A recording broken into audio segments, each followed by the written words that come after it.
The EU has unveiled a sweeping new sanctions package against Russia, aimed at choking off its oil revenues that is funding Russian leader Vladimir Putin's war against Ukraine, amid potential objections from some EU members. EU President Ursula von der Leyen announced the bloc's 19th package of Russia-related sanctions at a September 19th press conference in Brussels, which include accelerating the EU's ban on Russian liquefied natural gas, LNG, as well as prohibiting transactions with additional Russian banks and cryptocurrencies.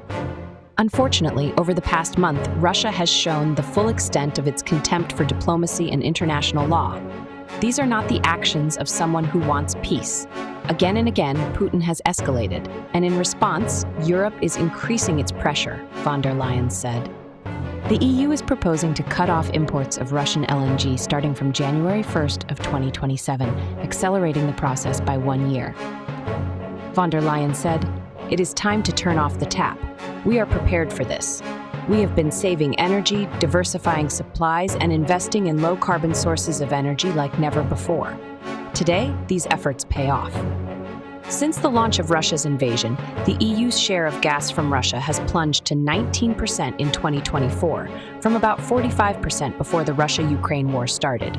The latest sanctions package also lowers the G7 oil price cap on Russian crude to $47.60 a barrel from the current $60 a barrel, which will reduce Russia's oil revenue.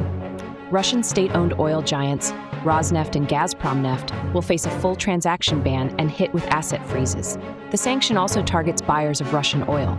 According to CREA, China has been the largest buyer of Russian energy, accounting for 40% or Euro 5.7 billion euros of Russia's total export revenues in August.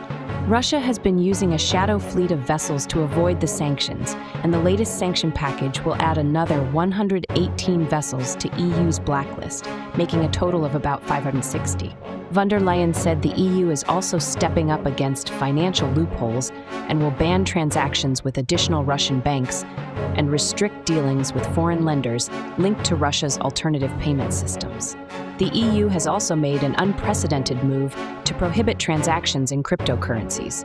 She also pointed to signs that sanctions are straining Moscow's economy, with Russian interest rates at 17% and inflation running persistently high. However, the sanctions package requires unanimous approval from all 27 EU member states and faces potential objection from Hungary and Slovakia, who are the top buyers of Russian oil in the EU.